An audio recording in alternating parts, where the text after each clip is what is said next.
Assalamualaikum warahmatullahi wabarakatuh. Selamat siang ya, salam sejahtera untuk kita semua. Siang Bu. Siang Bu. Ya. Siang Bu. Ya. Siang.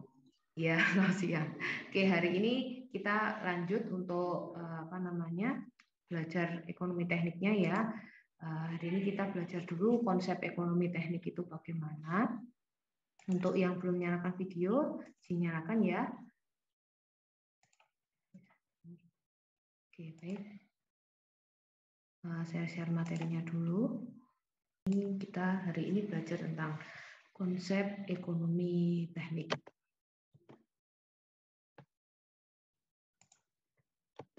Oke, jadi ekonomi teknik itu secara garis besarnya kita akan memprediksi perkiraan harga ya, khususnya kita karena kita ngomongnya secara ekonomi, jadi kita nantinya akan memprediksi harga-harga beberapa tahun ke depan. Jadi kasarannya kalau ada seorang akuntan dan ahli ekonomi teknik, kalau akuntan itu biasanya memprediksi, mereview hal-hal yang sudah terjadi di belakang.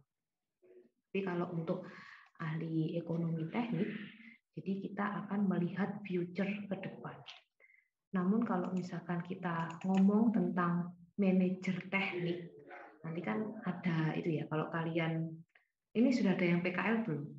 Nanti kalau ada yang masuk ke dunia kerja kayak gitu, di proyek itu ada nanti manajer teknik kayak gitu ya. Jadi seorang manajer teknik itu harus bisa mengetahui, bisa mereview, mengevaluasi yang sudah terjadi ya, dan juga materi yang nantinya kita bisa prediksi beberapa tahun ke depan kayak gitu. Jadi bisa mengevaluasi yang sudah terjadi dan bisa memprediksi harga-harga khususnya di beberapa tahun ke depan. Itu untuk kasarannya, konsep dasarnya seperti itu. Jadi memposisikan diri kita itu menjadi seorang manajer teknik. Itu cara kita belajar ekonomi teknik, konsepnya seperti itu. Jadi kita nanti biar jadi manajer tekniknya, gitu ya. Oke, saya lanjutkan. Mana ini? Oke, jadi ini ya konsep ekonomi teknik itu. Jadi berawal dari suatu analisis ekonomi. Jadi analisis ekonomi sendiri itu dari suatu investasi teknik gitu. Jadi secara umumnya analisis ekonomi teknik itu bisa dikatakan sebagai analisis ekonomi dari suatu investasi teknik. Oke, dari suatu investasi teknik seperti itu ya. Nah, sebagai pengambil keputusan itu harus melakukan kajian alternatif secara teknis yang dianggap paling menguntungkan perusahaan. Itu fungsinya seorang manajer ekonomi di suatu manajer teknik di suatu perusahaan kayak gitu. Jadi dia harus memberikan kajian alternatif, kan harus mengevaluasi ya apa yang sudah terjadi dan nantinya juga harus bisa memprediksi gitu. Nah, untuk bisa melakukan suatu evaluasi kinerja tersebut, jadi seorang manajer teknik itu harus tahu estimasi biaya investasi yang harus dikeluarkan saat ini. Jadi kira-kira saat ini itu perlu biaya investasi berapa ya dengan kondisi beberapa tahun ke belakang seperti itu yang sudah dievaluasi ya, presentnya seperti itu. Kemudian future-nya nanti kira-kira seperti ini, menguntungkan atau tidak kayak gitu. Kemudian estimasi biaya-biaya operasional dan perawatan di tahun-tahun mendatang. Gitu ya. Selanjutnya bisa mengestimasi nilai sisa sistem atau mesin Itu karena ekonomi teknik sendiri itu kita akan membahas suatu barang yang tidak terlihat ya, contohnya seperti saham, terus kemudian harga tanah kayak gitu, terus kemudian harga bangunan. Kalau yang terlihat ya mesin kayak gitu, mesinnya nanti kira-kira kira-kira untuk beberapa tahun ke depan itu bagaimana untuk kondisinya dan harganya. Intinya all about prediksi harga yang pada saat mau diganti atau sudah tidak digunakan lagi. Kira-kira kita untung atau rugi enggak jika menggunakan suatu jika kita memilih mesin dengan kapasitas sekian misalkan seperti itu, atau kita memilih menginvestasikan properti di tempat ini misalkan kayak gitu. Nah, selanjutnya estimasi lamanya sistem bisa beroperasi. Ini menyangkut umur ekonomis. Dan yang terakhir, estimasi tingkat suku bunga. Kesemuanya ini itu merupakan evaluasi kinerja ekonomi yang nantinya kita bisa gunakan, kita bisa menghitungnya menggunakan beberapa alternatif perhitungan ekonomi teknik. Nantinya kita akan belajar di belakang. Nah, jadi untuk proses pengambilan keputusan pada ekonomi teknik sendiri itu semuanya berasal dari masalah ya. Jadi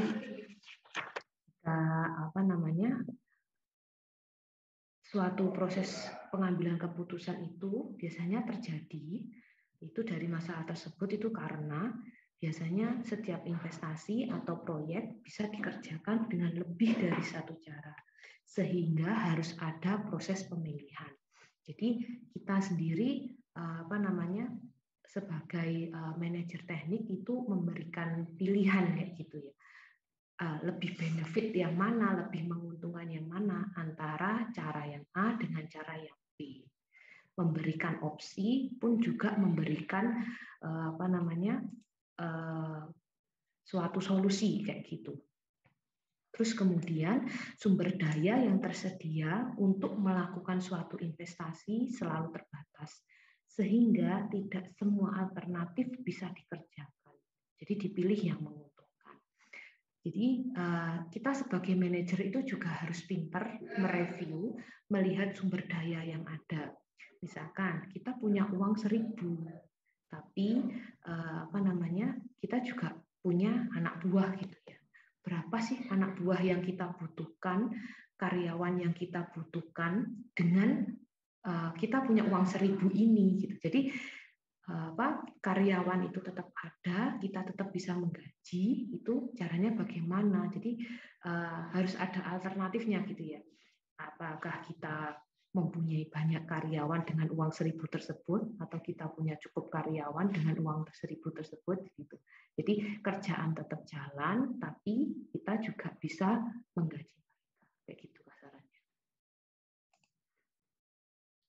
Kita masuk di prosedur pengambilan keputusan dan permasalahan. Jadi untuk prosedur pengambilan keputusan dan pada permasalahan umum ini biasanya digunakan dilakukan oleh seorang ekonom saja, bukan seorang yang ahli dalam ekonomi teknik. Jadi kalau misalkan bahas tentang akuntansi gitu ya, rule-nya tahapannya seperti ini. Dia pasti di awal akan merumuskan suatu permasalahan. Masalahnya apa saja? Dia akan menuliskan di situ. Kemudian dia akan menganalisis permasalahannya. Analisis itu berarti nanti masalahnya itu seperti apa gitu. Kemudian dia akan mencari alternatif solusi. Alternatif solusi dari setelah melakukan analisis permasalahan itu nantinya kira-kira apa saja. Dan yang terakhir nantinya adalah memilih alternatif terbaik. Jadi dari beberapa alternatif solusi tersebut, yang terbaik alternatifnya apa? Itu biasanya normalnya kalau seorang akuntan ekonomi seperti itu. Tapi ini sedikit berbeda jika aplikasinya kepada ahli ekonomi teknik. Jadi kalau untuk ahli ekonomi teknik, rule-nya agak sedikit lebih panjang, sampai 7 step, 7 tahapan. Untuk yang di awal, biasanya akan menentukan dulu alternatif yang layak. Alternatif yang layak itu kira-kira apa saja yang layak. Kemudian dia akan menentukan horizon perencanaan. Kita sebagai ahli ekonomi teknik biasanya merencanakan dulu ke depannya nanti pengennya seperti apa. Nah, baru kemudian menyangkutkan kepada ekonominya ke estimasi aliran kasnya. Selanjutnya menentukan MAR. MAR itu adalah minimum attractive rate of return. Jadi dia adalah nilai minimal dari tingkat pengembalian atau bunga yang bisa diterima oleh investor. Jadi nanti kira-kira berapa yang bisa diterima oleh investor pengembalian bunganya itu hasilnya. Jadi harus gamblang gitu ya kalau seorang ekonomi teknik, dia harus bisa tahu kira-kira seorang investor nanti bisa dapat berapa dan kita juga yang melaksanakan nanti dapat berapa. Jadi di awal itu sudah dijelaskan kayak gitu. Terus kemudian membandingkan alternatif ekonomi. Jadi nanti kita akan belajar alternatif ekonomi, kira-kira apa yang pas digunakan untuk suatu kasus. Berangkat dari suatu masalah tadi ya. Jadi semuanya itu berangkat dari masalah, kira-kira nanti penyelesaiannya bisa menggunakan alternatif ekonomi yang mana. Kemudian yang selanjutnya, step ke-6 itu melakukan analisa suplemen. Jadi dari alternatif ekonomi tersebut, kemudian yang pas yang mana kita lakukan analisis lagi, dan yang terakhir baru memilih alternatif terbaik. Jadi tahapannya itu agak lama prosesnya, tapi ya memang seperti itu untuk rule-nya. Kalau untuk seorang ahli ekonomi teknik agak lama, tapi dapat untuk hasilnya. Enggak cuma 4 tahapan ya kayak seorang akuntan, tapi kita melaksanakannya sampai 7 tahap, 7 step. Agak lama tapi enggak ribet di akhir kayak gitu. Karena di depan sudah ada data-data yang valid. Jadi nanti kalau misalkan ada yang ditanyakan itu tinggal memberi memberi tanggapan gitu aja ya. Jadi dari data tersebut tinggal diberi tunjuk saja kayak gitu. Karena kita sudah memikirkan sebegitu panjangnya kayak gitu. Agak bedanya di situ sama seorang akuntan. Nah, ini aja di awal tentang konsep ekonomi teknik. Jadi intinya di situ ya, agak sedikit beda sama seorang akuntan dan seorang ahli ekonomi teknik gitu ya. Pun juga dengan manajer teknik. Kalau akuntan itu biasanya mengevaluasi hasil dari beberapa tahun yang sebelumnya dengan cara 4 tahapan proses tadi. Tapi kalau untuk ahli ekonomi teknik biasanya memprediksi ke depan, kira-kira nantinya lebih bagusnya menggunakan alternatif ekonomi teknik yang mana. Terus kemudian kalau namanya manajer teknik, dia harus bisa keduanya. Untuk ahli ekonomi teknik ya tahapannya seperti yang tadi ya, ada sekitar 7 tahapan. Oke, saya buka sesi tanya jawab. Silakan jika ada yang ditanyakan. Saya Bu mau tanya. Oke, sebentar ya. Ini ya, silakan. Penentuan MARR ini maksudnya apa ya? Ya, minimum rate of return. Prosedur ekonomi teknik. Ya, minimum rate of return tadi sudah saya sedikit singgung. Itu sebenarnya secara garis besarnya kita nanti akan mengetahui nilai minimal dari tingkat pengembalian atau suku bunga yang bisa diterima oleh satu investor. Jadi kita nanti bagi labanya berapa sih sama investor kita. Kan nggak memungkiri bahwasanya suatu proyek itu pasti butuh namanya investor ya. Jadi apa namanya, kita sendiri sebagai misalkan yang punya tempat gitu ya. Nah itu nantinya, perlu juga memprediksikan si investor itu dapat berapa keuntungannya dan kita sendiri yang melaksanakan dapatnya berapa. Nah, untuk MAR sendiri nanti akan ada bahasanya. Jadi tidak saya bahas hari ini. Ini hanya sekedar pengetahuan di konsep dasar aja. Nanti kita pahami lebih dalam MAR di belakang. Gitu. Oke, next. Ada yang tanyakan lagi, teman-teman? Silakan.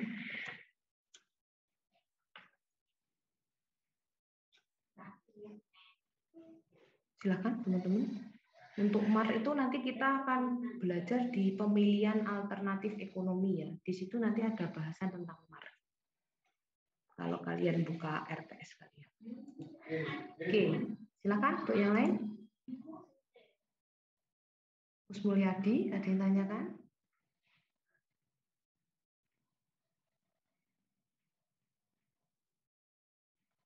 Yuk, silakan teman-teman. Saya mau bertanya, Bu. Oke, boleh. Bu, dari beberapa paparan konsep tadi, Bu, yang paling mungkin menurut konsultan yang paling yang paling susah, Bu, maksudnya untuk dijalankan gitu, Bu. Kira-kira konsep yang mana, Bu? Yang perlu lebih ditekankan, Bu? Iya. Oke, itu pertanyaan yang bagus ya. Jadi biasanya kan ini ceritanya untuk mengenal ekonomi teknik ini kita memposisikan diri kita jadi manajer teknik ya. Jadi manajer teknik sendiri itu kan mengevaluasi itu ya. Jadi dari awal mengevaluasi kasus ke belakang sama ke depannya nanti lebih bagus pakai yang mana. Nah, susahnya normalnya biasanya di penentuan alternatif yang digunakan. Kayak gitu. Biasanya problemnya di situ. Alternatif yang digunakan itu lebih bagus itu pakai yang mana ya? Karena ada banyak alternatif ekonomi teknik yang nantinya bisa kita pilih. Nah, nanti teman-teman bisa mempelajari di pertemuan selanjutnya kayak gitu. Iya. Oke. Jadi kalau ditanya, terima kasih, Bu. Iya, jadi kalau misalkan ditanya susahnya di mana, biasanya di penentuan alternatifnya, kayak gitu. Silakan, next untuk yang lain. Pandem, ada tanyakan?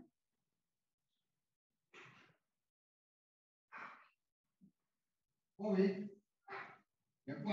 yang lain. Tidak ada. Tidak ada lagi. Susana tidak ada? Dia mau bertanya. Iya, silakan. Iya, silakan. Bu, saya mau bertanya tentang tadi kan Ibu sudah menjelaskan prosedur pengambilan keputusan pada permasalahan ekonomi. Yang kedua, Bu, tentang penentuan horizon perencanaan. Maksudnya gimana ya, Bu?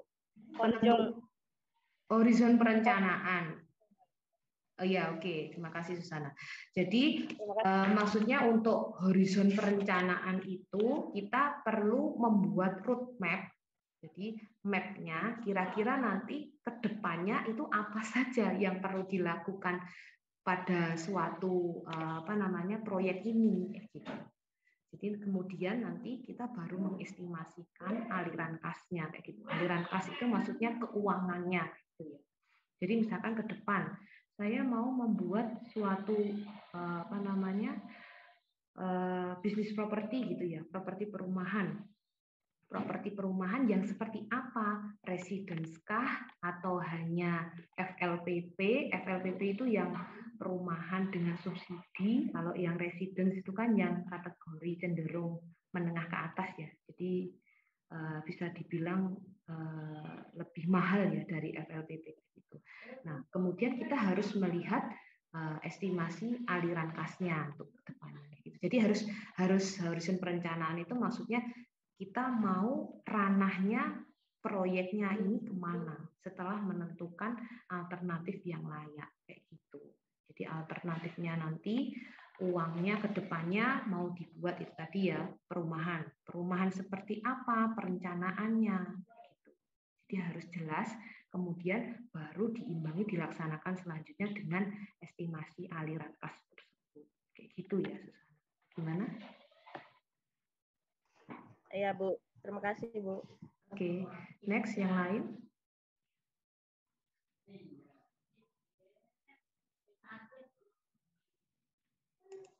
Oke, tidak ada lagi ya. Sudah, tidak ada yang tanya ini? Oke, jadi teman-teman, ini saya lihat mungkin beberapa itu mungkin belum ada yang mandi ya. Jadi kalau jam-jam segini ini jam rawan, mending kalau sebelum belajar jam-jam segini itu mandi dulu. Jadi nanti kalau saya menjelaskan itu biar ada umpan baliknya, gitu ya. Jadi kalau fresh kan enak kalau belajar, iya. Jadi lebih enak kayak gitu loh. Ini bisa terlihat ya wajah-wajah kalian. Loh, enggak apa-apa, soalnya ini kan saya rekam. Jadi kalau direkam tuh kelihatan mana yang memang niat, mana yang enggak. Ya. Hanya saya bilang mandi dulu sebelum belajar, biar nanti ada pertanyaan. Ya, Bu. Ya. Ya, jadi bukan karena saya hanya suka menyindir, bukan, tapi ini sesuai kenyataannya. Ya. Oke, ayo, ada nanya lagi? Masa cuma ini aja? Saya pendidik tadi, Bu. Ya, silakan. Oh, belum, tidak ada. Oh Ini iya, pundi. Maria, silakan jika mau tanya. Silakan nyalakan mic-nya Maria. Lupa kayaknya. Aduh, minta maaf, Bu. Ya, enggak apa-apa. Baik, selamat pagi untuk kita semua. Ya. Di sini Ibu saya mau bertanya, bagaimana seorang manajer teknik meminimalisir kerugian yang terjadi di lapangan mengenai harga barang yang tidak sesuai dengan yang ditargetkan. Apakah bisa digunakan salah satu konsep tadi atau bagaimana, Ibu? Oke, terima kasih Maria, pertanyaannya bagus. Jadi saat kita mau melaksanakan ya, kan sesuai dengan prosedur pengambilan keputusan tadi. Jadi diimbangi dengan itu ya kalau kita jadi seorang manajer teknik, jadi kita rule-nya biar normalnya ya. Jadi kita harus tahu prosedur pengambilan keputusan tadi. Nah, terus kalau misalkan pas di jalan itu kira-kira ada ketemu misalkan suatu material misalkan ya harganya kok tiba-tiba naik atau turun. Nah, itu tadi fungsinya alternatif ekonomi teknik. Jadi kita di awal itu sudah bisa memprediksi kira-kira nanti ini ada kenaikan harga atau enggak. Kayak gitu. Jadi nilai plusnya kita bisa kenal ekonomi teknik itu dari situ gitu. Jadi nanti kalau kita pas melaksanakan pekerjaan proyek, kan kita di awal sudah bisa memprediksi kira-kira ada kenaikan apa enggaknya. Nah, itu nanti bisa disiasati, bisa dimasukkan ke rencana anggaran biaya. Jadi ekonomi teknik itu bersinggungan dengan estimasi biaya ya, kayak gitu. Jadi suatu proyek sendiri kalau misalkan harga biayanya itu terlalu mahal, itu biasanya tenderannya pasti kalah. Tapi kalau terlalu murah itu juga jarang bisa menang. Jadi gimana caranya bisa ada di tengah-tengah itu. Makanya perlu namanya kita pelajari ekonomi teknik. Dengan nanti kita bisa menggunakan alternatif ekonomi teknik. Oke, pertanyaan bagus. Silakan untuk yang lain. Masih ada pertanyaan lagi, Bu. Oke, silakan. Enggak apa-apa. Ibu, kan ekonomi teknik ini berarti kita memprediksi harga barang. Nah, berarti di sini ekonomi teknik ini hubungannya dengan perhitungan RAP ya, Bu? Perhitungan RAP yang kayak untuk kayak barang-barang untuk kita.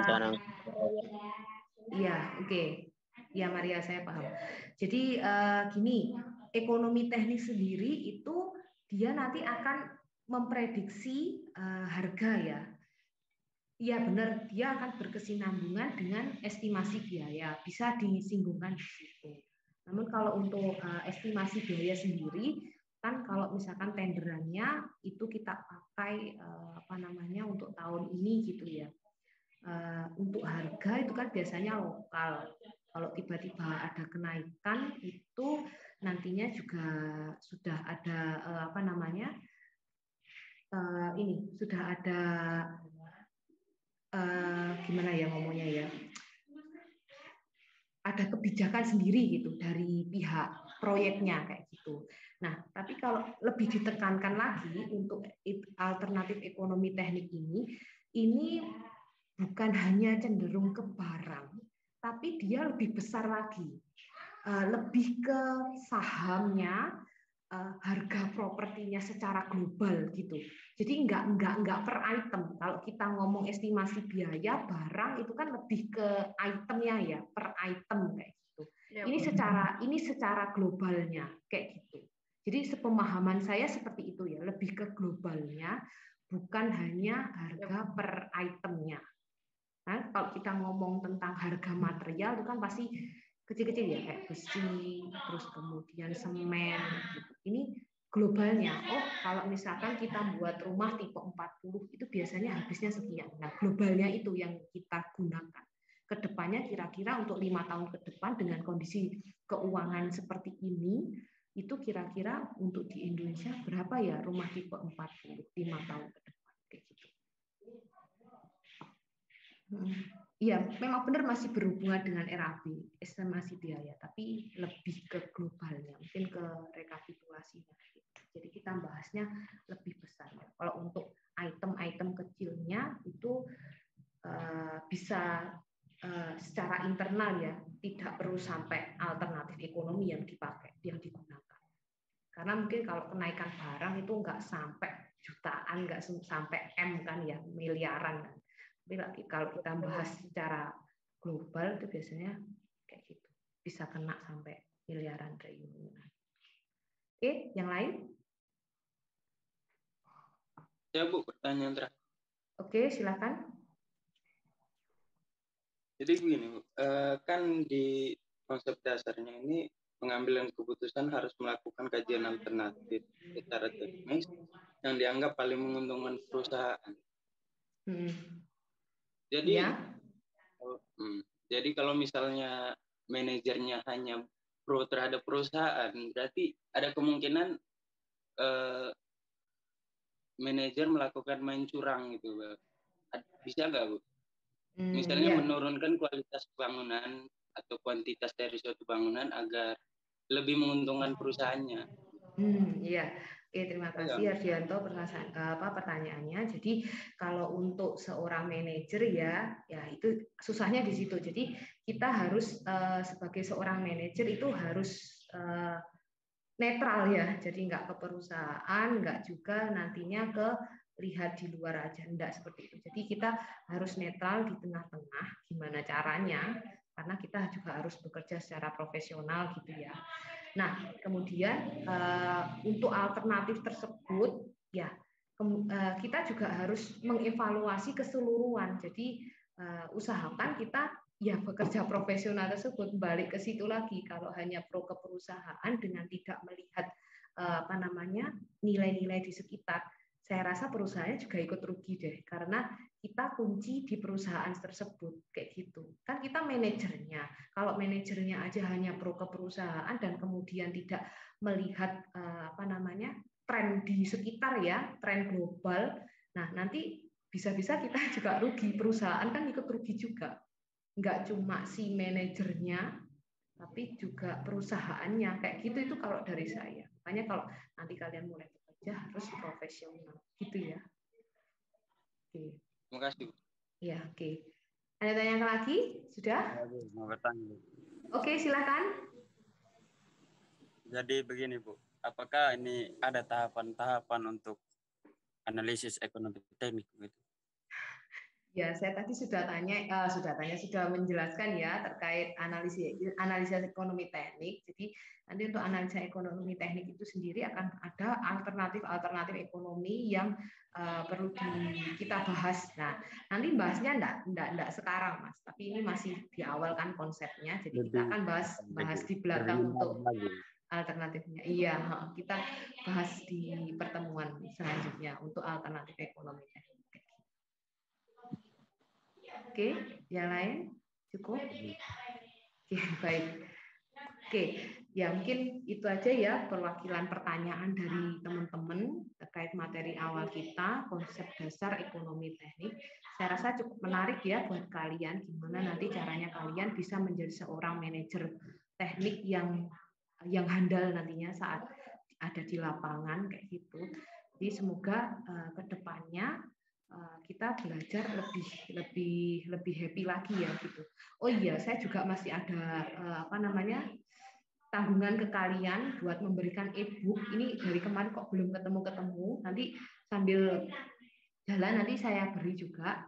Kebetulan ini untuk yang awal, silakan nanti kalian kalau mau mempelajari lebih dalam terkait konsep dasar ekonomi teknik itu seperti apa, bisa cari-cari e-book yang lain daripada menunggu saya ya. Ini saya serius masih cari, tapi kok belum ketemu semingguan ini kayak gitu. Nanti kalau sudah ketemu saya unggah di Google Classroom kayak gitu ya teman-teman ya.